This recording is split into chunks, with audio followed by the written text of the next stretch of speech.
오늘 주시는 하나님의 말씀 구약 성경 시편 128편 1절에서 6절까지 교독하시겠습니다. 시편 128편 1절 여호와를 경외하며 그의 길을 걷는 자마다 복이 있도다. 내가 내 손이 수고한 대로 먹을 것이라. 내가 복되고 형통하리로다. 내 집 안방에 있는 내 아내는 결실한 포도나무 같으며 내 식탁에 들러 앉은 자식들은 어린 감람나무 같으리로다. 여호와를 경외하는 자는 이같이 복을 얻으리로다.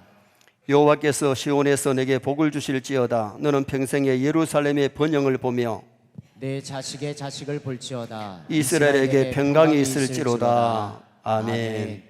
한번 따라 하시겠습니다. 내가 복되고 형통하리로다. 오늘 본문은 복 있는 집, 복된 가정을 말씀하고 있습니다.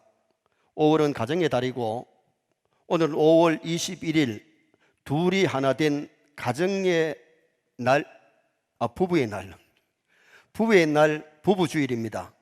그래서 오늘 낮에는 복 있는 집이라는 제목으로 어떤 집이 복 있는 집이냐, 우리 선의 성도들의 가정이 복된 집이 되시기를 축원합니다. 참된 성도라면 세 가지 성장을 가져와야 됩니다. 예수 믿고 자기 성장이 와야 돼요. 은혜 받아서 인격이 주님을 닮아가고 마음이 넓어지는 그러한 심령이 될 때에 심령천국이 이루어져요.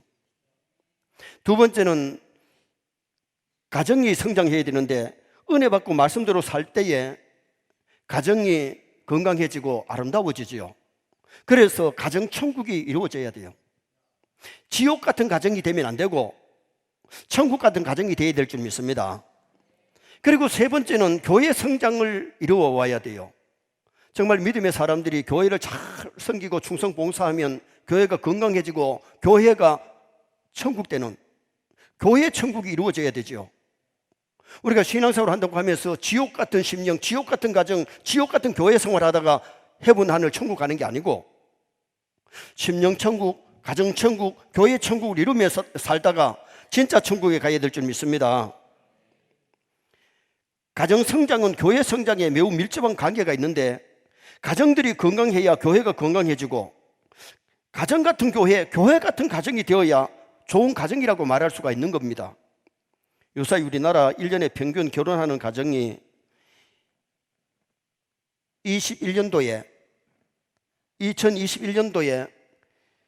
19만 2,500가정이 결혼을 했어요.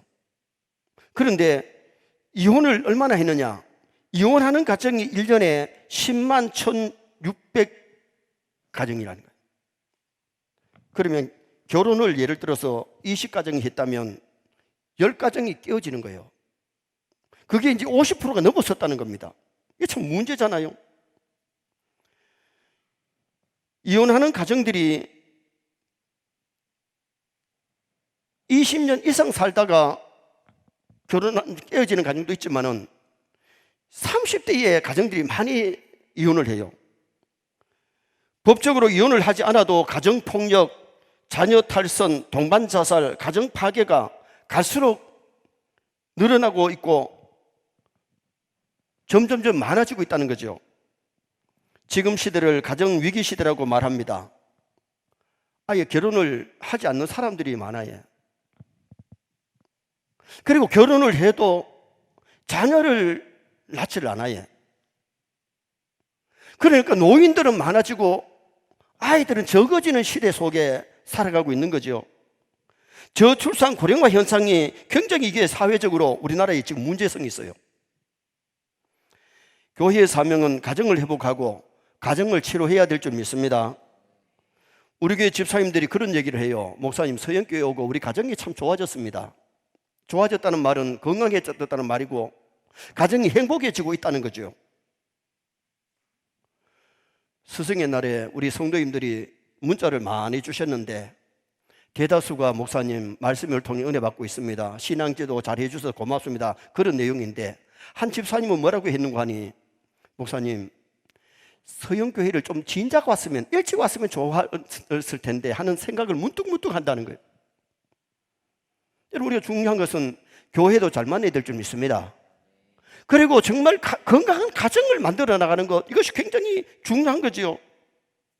오늘 보면은 행복한 가정의 조건, 복 있는 가정의 조건을 말씀하는데, 첫째로 복 있는 가정은 신앙이 있는 가정, 다시 말하면 여호와를 경외하는 가정이 복된 가정입니다. 1절 말씀을 다 같이 한번 보시겠습니다.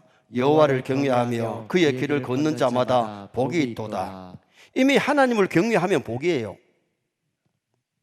여러분, 하나님을 알고 하나님을 섬기면 말씀 안에 거할 줄 믿습니다.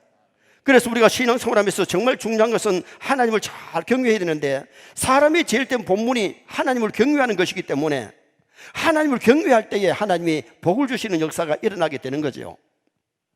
아브라함과 조카 롯이 하란을 떠나가지고 가나안으로 갑니다. 그런데 아브라함은 말씀을 쫓아 말씀을 따라갑니다. 그런데 롯은 누구를 따라가느냐? 삼손을 따라갑니다. 그런데 아브라함은 정말 믿음으로 말씀대로 살면서 나그네를 잘 대접하는데, 삼손한테 배워가지고 롯이 소돔고모라 성에서 나그네를 대접합니다. 그런데 아브라함은 사람이 참 온유하고 예의가 바릅니다. 그런데 조카 롯은 예의가 없습니다. 삼촌이 네가 우하면 내가 자하고 네가 자하면 내가 우하겠다 그러면 삼촌이 먼저 택하세요. 이래 이게 예의 바른 사람 아니겠어요? 삼촌이 그렇게 말하기 바쁘게 양치기 좋고 살기 좋은 소돔고모라 성을 자기가 택해서 그쪽으로 가잖아요. 그런데 아브라함은 양보하고 예의를 지키고 삼촌답게 살았는데, 가나안 땅에서 하나님이 주시는 복을 받아서 누리면서 살다가 천당 간 사람이 아브라함이에요. 욕심 부리고 예의 없이 살았던 롯은 소돔고모라 성에 들어갔지만은 나중에 나올 때 뭐 했습니까? 그 많은 소와 양들 다 불타고 종들 불타고 마누라 소금 기둥되고 딸과 함께 빈손으로 뛰쳐나오는 롯과 두 딸을 우리는 성경에서 봅니다. 세상의 물질 따라가지 말고 말씀 따라가시기 바랍니다. 하나님을 잘 경외하면서 믿음으로 살면 하나님이 주신 복을 이 땅에서도 받아 누리면서 살지만은 물질 따라가다 보면 실패할 수 있고 잘못될 수 있다는 것을 우리에게 보여주는 메시지지요. 1절에 경외한다는 이 말씀 속에는 하나님을 왕으로 모시고 산다는 의미가 있어요. 여러분의 가정에 예수님이 왕이 되시길 바랍니다. 하나님이 다스리고 하나님이 통치하시는 가정이 된다면 하나님이 보호하시고 지켜주시지요. 그런데 내가 주인 되거나 마귀가 주인 되거나 세상의 그 무엇이 자리 잡고 있다면 우리가 승리할 수가 없잖아요. 봄날에 어느 목사님이 길을 가시다가 양지 바른 곳에 양목집이 너무 예쁘게 지어 있어요. 천정을 띵동띵동 눌리니까 새대기가 앞치마를 걸치고 일을 하다가 누구세요? 내가 어느 교회 목사님이라 소리도 안 하고 다짜고짜 질문을 합니다. 이 집에 예수님이 계십니까? 이 집에 예수님이 계시냐고. 새대기가 말할 것 같은데 말을 못해. 어떻게 보면 예수님 우리 집에 계시는 것 같기도 하고 어떻게 보면 안 계시는 것 같아. 대답을 못하니까 목사님이 그냥 지나가 버렸습니다. 새대기가 종일 수수께끼가 우리 집에 예수님이 계시느냐 안 계시냐. 저녁에 남편이 직장에서 돌아왔습니다. 아침에 일어난 일을 얘기합니다. 그러면서 남편에게 물어요. 우리 집에 예수님이 계셔? 남편이 자신 있게 우리 집에 예수님 계신다는 소리를 못합니다. 남편이 하는 소리가 우리 어느 교회에 다닌다 하지? 우리 어느 교회 집사라 하지? 그분이 물으면 어느 교회 나가느냐 안 나가느냐, 집사냐 아니냐 물은 게 아니야. 우리 집에 예수님이 계시냐 물어서. 여러분의 집에 예수님 계십니까? 자신에게 대답 못하는 사람도 있잖아요. 여호와를 경외하는 집이라면, 예수님을 모시고 살아가는 가정, 예수님이 주인된 가정이 된다면 가정이 복될 줄 믿습니다. 복 있는 가정이 되려면 하나님을 경외하는 가정이 되야지, 하나님 경외하지 않는 가정이 된다면 조물주, 창조주를 모르고 우리를 지으신 하나님을 모르고 산다는 것이 어떻게 보면 비극이 아닙니까? 여호와를 경외하는 것이 지식의 근본입니다. 지식의 근본입니다. 근본을 알고 뿌리를 알고 살아야 되는데 뿌리를 모르고 살면 성공할 수가 없는 겁니다. 이 진리를 깨달은 여호수아가 광야 생활을 거쳐가지고 가나안 땅에 이스라엘 백성들을 정착하게 해놓고는 하나님을 잘 경외할 것을 다짐하고 있는데 여호수아 24장 14절 말씀 한번 읽어보시겠습니다. 그러므로 이제는 여호와를 경외하며 온전함과 진실함으로 그를 섬기라. 너희의 조상들이 강 저쪽과 애굽에서 섬기던 신들을 치워버리고 여호와만 섬기라. 따라합시다. 여호와만 섬기라. 여호와만 섬기라. 애굽 사람들이 섬기는 우상 섬기지 말고, 강 건너편에 있는 사람들이 섬기는 우상 섬기지 말고 천지를 창조하신 유일신 참신이신 하나님을 경외해라. 하나님을 믿어라. 그것을 당부했어요. 하나님의 말씀을 가운 삼고 말씀에 순종하며 살아가는 가정이 복된 가정이 된다는 거예요. 아브라함이 복된 가정이 될 수 있었던 것은요, 말씀을 따라가고 말씀에 순종했잖아요.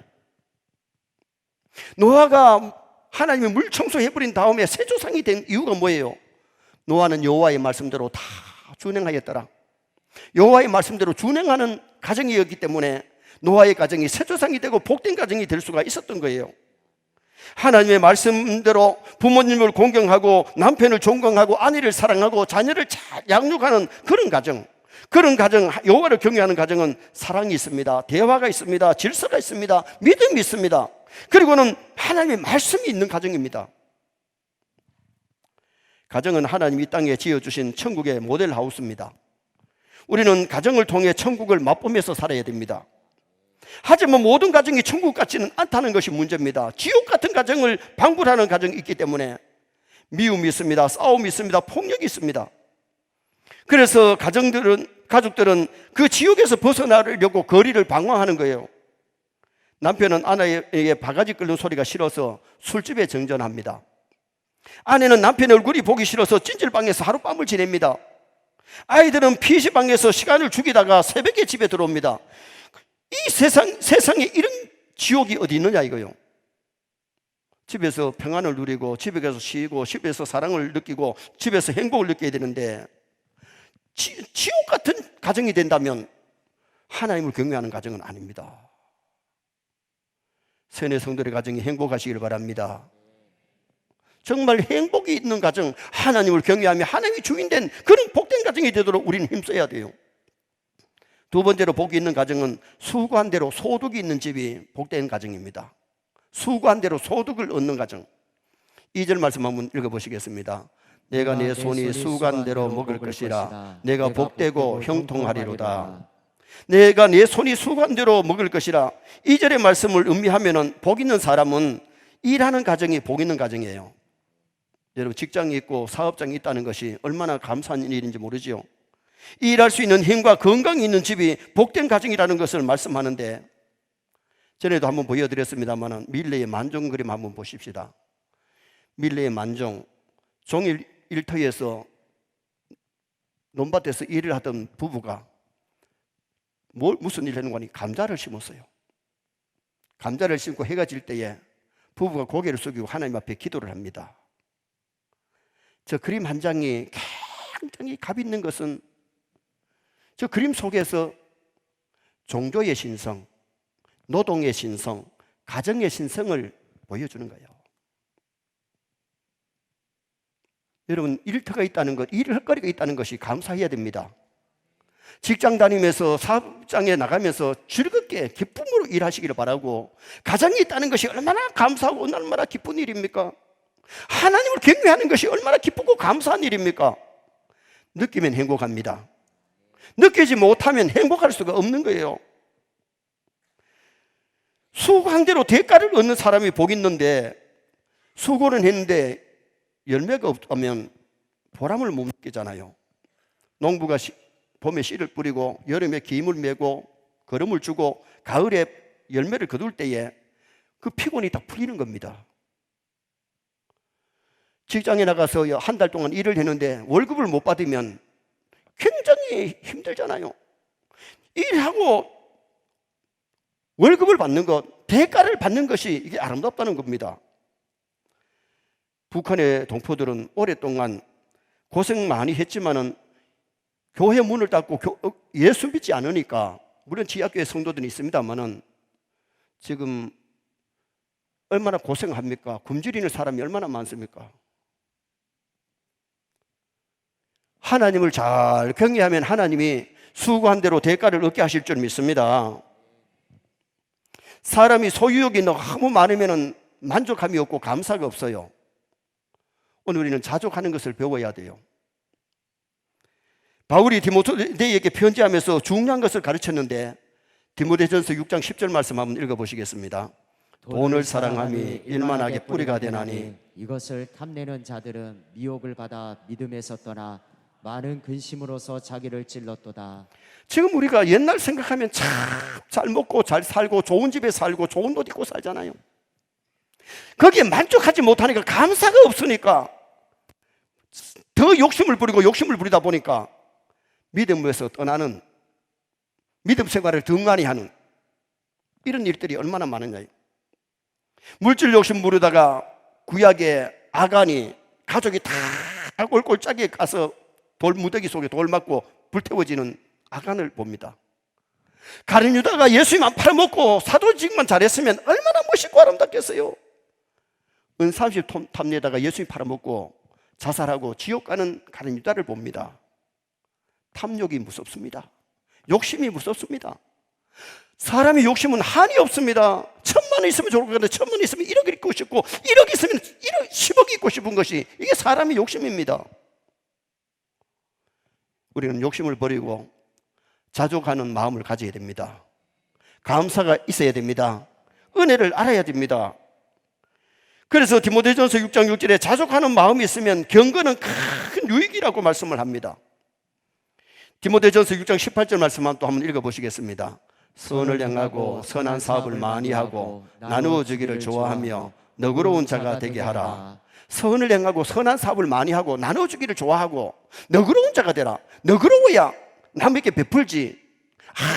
우리 많이 있다고 해서 여러분 베푸는 게 아니에요. 성경에도 보세요. 나발이 그렇게 부자인데도 자기 지역에 와서 울타리가 되어준 다윗 일행이 먹을 것이 없으니까 도움을 요청하는데 입 싹 닫고 안 도와주잖아요. 그러니까 하나님이 치시니까 몸이 굳어가지고 돌같이 돼가지고 죽어버립니다.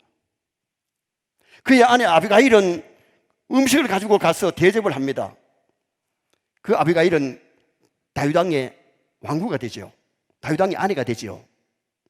그 욕심 많은 구두쇠 나발하고 살다가 다윗같이 너그러운 사람하고 살려니까 얼마나 행복했습니까? 오늘 우리가 신앙생활 하면서 중요한 것이 수고한 대로 소득을 얻을 뿐만 아니라 좀 많이 벌어서 선한 일 많이 하시기 바랍니다. 베풀면서 사시기 바랍니다.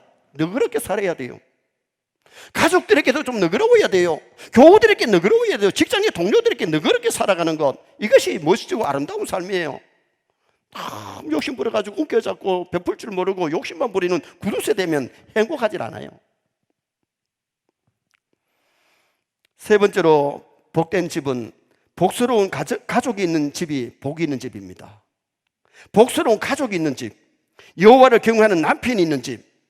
1절에 여호와를 경외하며, 여기는요 누구를 지칭하느냐면 남편을 주로 지칭하는 말이에요. 하나님 두려워할 줄 아는 사람, 아내를 사랑하고 자식을 잘 교육하는 믿음 있는 아버지, 믿음 있는 남편. 여러분, 예수 믿는 남편을 가진 아내들은 감사해야 될 줄 믿습니다. 기분이 나빠요. 여러분, 남편이 예수 안 믿는 것보다가 예수 믿는 남편 가진 거 감사해야 되지요.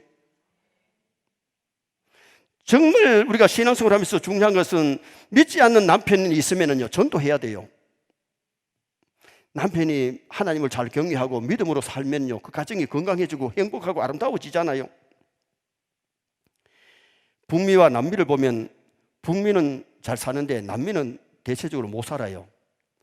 북미는 청교도들이 신앙 찾아갔기 때문에 북미는 잘 살고, 남미는 금을 캐러 금을 따라갔기 때문에 남미는 북미보다가 가난한 거예요. 세계 선진국들을 가만히 조사해 보면요 하나님을 잘 경외하는 나라가 선진국이고 부강한 거예요. 집에 가시거들랑 핸드폰 들어가가지고 잘 사는 나라 한번 조사 한번 해보소. 하나님을 경외하는 나라들은 그래도 다 선진국이고 부강한 나라입니다. 하나님 없이 살면 잘 사는 것 같은데 이 땅에서 잘 못 살고 죽은 다음에는 지옥에 가서 고통하는 것이 하나님 없는 삶입니다. 그러나 썩을 장막 떠날 때에 예수 믿는 사람은, 하나님 경외하는 사람은 천사의 손에 받들려서 천국 가서 영원히 살게 되잖아요. 그리고 현숙한 아내가 있는 집이 복된 집입니다. 자, 3절 말씀 한번 또 읽어보시겠습니다. 내 집 안방에 있는 내 아내는 결실한 포도나무 같으며 내 식탁에 둘러앉은 자식들은 어린 감람나무 같으리로다. 내 집 안방에 있는 내 아내는 결실한 포도나무 같아. 현숙한 여인은 하나님이 주신 선물인데, 현숙한 여인의 처소는 남편의 안방입니다. 가정을 잘 지키고 살림을 잘 살아서 남편 내조를 잘하고 자녀를 잘 키우면 현모 양처가 있는 집이 건강하고 아름다운 복된 가정이죠. 그런 아내가 있으면 결실한 포도나무 같다 그랬는데, 포도나무에 포도가 익어가지고 주렁주렁 열렸을 때 그렇게 보기 좋다는 겁니다. 남편이 아내만 봐도 보기 좋고, 아이들이 엄마만 봐도 좋고, 부모가 자식만 봐도 좋은 그런 아름다운 가정. 그리고 또 하나는 번성하는 자녀가 있는 집이 복된 가정인데, 3절 하반절에 보니까 내 식탁에 들러 앉은 자식은, 여러분 아이들이 식탁에 앉아가지고 아이들이 있는 집이 그게 복되다는 거예요. 아이들 키우기가 힘드니까 아이들 낳지 말고 우리만 잘 살자, 그게 좋은 게 아니에요. 하나님은 생육하고 번성하라고 하십니다. 이제 번성하지 못할 나이가 되니까 아멘 안 하시는지 모르겠는데, 여러분 결혼해서 생육 번성하시기 바랍니다. 자식이 있는 게 얼마나 보기 좋습니까? 자식의 자식을 볼지어다고 말씀은, 자식의 자식이 뭐예요? 손자 손녀들이에요. 요사이 할매들이 폰에다가 손자들 사진 찍어가지고 막 보여주고 자랑하잖아요. 여러분 자식의 자식을 볼지어다. 자식이 잘 되는 게 복이고 손자 손녀가 잘 되는 것이 그게 복이라는 거예요. 시편 127편 3절에 보면 자식은 여호와의 기업이요 태의 열매는 그의 상급이로다. 부모 공경이, 우리 세대까지는요 자식들이 부모를 공경하고 부모를 섬겨요. 그런데 우리 다음 세대는 어떠냐? 자식들이 부모 섬길 거라고 기대하지 마세요. 양로원에 보내드리면 잘한 겁니다. 집에서 섬긴다는 건 이제는 기대를 못합니다. 그리고 자녀들의 효도는요, 결혼해가지고 잘 살기만 하면 그게 효도예요. 자식에게 기대할 것도 없고 용돈 주라고 바라지도 말고 주만 다행이고. 근데 여러분, 우리가 가정에 자녀들이 자라는 것이 아름답고 좋은 것임을 말씀했는데, 우리가 중요한 것은 남편 있는 거 감사하시기 바랍니다. 아내 있는 거 감사하시기 바랍니다. 하나님 주신 남편, 하나님 주신 아내입니다. 미워하지 말고 사랑하시기 바랍니다. 자식도 하나님 주신 기업이고 하나님 주신 선물이기 때문에 자식을 사랑해야 됩니다. 자식이 미우면 안 돼요. 부모가 미우면 안 돼요. 건강한 가정은 부모를 공경하고 자녀를 사랑하고 아내를 사랑하고 남편을 존경하면서 그렇게 건강한 가정을 만들어 나가는 그런 우리 성도가 되어야 될 것을 말씀했어요. 마지막 네 번째는 평강이 있는 집이 복이 있는 가정입니다. 평강이 있는 집. 6절 말씀 한번 보시겠습니다. 6절 하반절 읽겠는데요. 이스라엘에게 평강이 있을지어다. 영적인 이스라엘, 하나님을 믿는 성도에게는 평강이 있어야 된다는 거예요. 마음의 평강이 있고 가정의 평강이 있고 교회의 평강이 있어야 되지, 시끄럽고 싸우고 다투고 막 매질하고 이런 가정이 되면 안 된다는 거죠. 평강은 평화, 평안인데 옛말에 가와 만선성이란 말이 있잖아요. 가정이 평안하면 만 가지가 잘 된다는 거예요. 중국 속담에는 평화로운 가정에 행복이 저절로 들어온다 그랬어요. 무엇라는 사람은 말하기를 가정의 파괴는 말다툼으로 인해서 일어난다, 그렇게 얘기를 했어요. 잠언 21장 19절 말씀 한번 보시겠습니다. 다투며 성내는 여인과 함께 사는 것보다 광야에서 사는 것이 나으니라. 남편하고 다투면 안 돼요.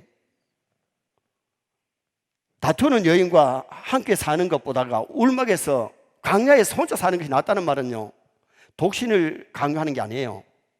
성경은 때가 되어서 결혼하고 생육 번성하는 것이 그게 성경적이에요. 그런데 뭘 말하느냐? 아내들이 남편하고 다투지 마라, 남편도 아내하고 다투지 마라, 평화롭게 살아야지, 막 고함 지르고 시끄럽게 사는 그런 가정이 되면 불행이라는 것을 말씀해 주고 있는 거죠. 남편의 역할, 아내의 역할 잘하고 부모의 역할, 자녀의 역할을 잘하면서 그렇게 아름다운 가정을 만들어 가야 된다는 거예요. 평화가 어디서 오느냐? 예수님께로부터 옵니다. 그래서 예수님이 태어나실 때에 주신 메시지가 누가복음 22장 14절에 지극히 높은 곳에서는 하나님께 영광이요 땅에서는 기뻐하심을 입은 사람들 중에 평화로다. 예수님 모시면 평화가 와요. 그리고 요한복음 14장 27절에 보면 평안을 너희에게 끼쳐주니 곧 나의 평안을 너희에게 주노라. 예수님이 이 땅에 오신 것은 평화를 주시려고 오셨어요. 그래서 부활하신 예수님의 인사가 뭐예요? 살롬, 너에게 평강이 있을지어다. 여러분, 이 평안이 참 중요합니다. 믿음으로 우리가 세상에 풍랑이 많이 일어나도 내 마음은 평안해야 됩니다. 평안해, 평안해. 정말 주님이 주신 평안을 누려야지 마음속에 막 시기, 질투, 미움, 막 괴로움, 고독이 메아리치면 안 되잖아요. 본문 5절 말씀 한번 보시겠습니다. 본문 5절 말씀. 여호와께서 시온에서 내게 복을 주실지어다. 너는 평생에 예루살렘의 번영을 보며. 여러분, 교회 와가지고 은혜 받으면요 평화가 옵니다. 은혜 충만하면 근심 걱정 물러갑니다. 시기 질투 미움이 물러가고 교만이 물러가고 마음의 평안이 오기 때문에 교회 와서 은혜 받는다는 것이 얼마나 중요한 것인지 몰라요. 교회 생활 잘하면 마음의 평안, 가정의 평화가 깃들게 되는 거예요. 어느 목사님이 부부주의를 맞이해서 성도님들에게 그런 말씀을 전했어요. 예수님의 이름으로 아내를 사랑하는 것은 하나님의 사랑을 아내에게 전달하는 것입니다. 이렇게 말한 후에 남편들이요, 우리는 아내들에게 약간의 충격을 줄 필요가 있습니다. 결혼하기 전에는 아내의 뒤를 쫄쫄 따라다니면서 사랑한다 사랑한다 그래 놓고 결혼하고는 사랑한다는 고백을 안 해야 될 이유가 어디 있느냐고. 오늘 숙제를 주는데 돌아가시거든 오늘 아내한테 사랑한다고 고백을 하세요. 사랑 고백을 하라 그랬어요. 그 다음날 아침에 한 뚱뚱하고 무뚝뚝해 보이는 40대한테서 전화가 왔어. 목사님, 오늘 저녁에 제가 목사님 모시러 갈 테니까요 우리 집에 오셔가지고 식사했으면 좋겠습니다. 저녁에 40대가 차를 몰고 와서 목사님을 모시고 픽업해 가면서 얘기를 합니다. 목사님, 어제 숙제 주셔서 집에 가서 숙제를 했습니다. 아내가 그날 교회를 못 나왔어. 집에 가서 아내를 보고 뭐라 하는 거니? 여보, 당신을 사랑합니다 하니까 아내가 보면서 잘못 먹었어요? 잘못 먹었느냐고, 왜 안 하도 소리를 하느냐고. 또 남편이 여보 정말로 사랑해요 그랬더니 미쳤어요. 그러나 저러나 또다시 당신을 진심으로 사랑한다고 그랬더니요 아내가 손을 잡더니만 털썩 주저앉더랍니다. 당신이 그렇게 나를 좋아하더니만 사랑한다고 그랬는데 요새는 사랑한다 고백도 없고 당신이 어떻게 나를 미워하는 것 같았는데 정말 이렇게 사랑 고백을 해주니까 너무 고맙다고 눈물을 글썽이면서 주저앉더라는 거예요.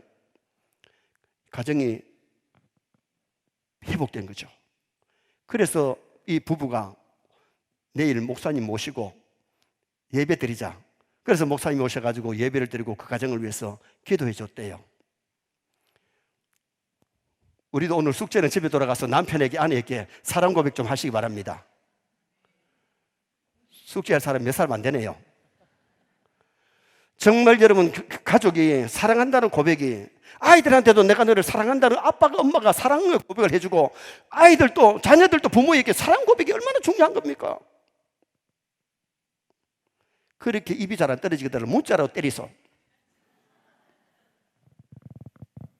사랑한다는 고백이 너무 좋잖아요.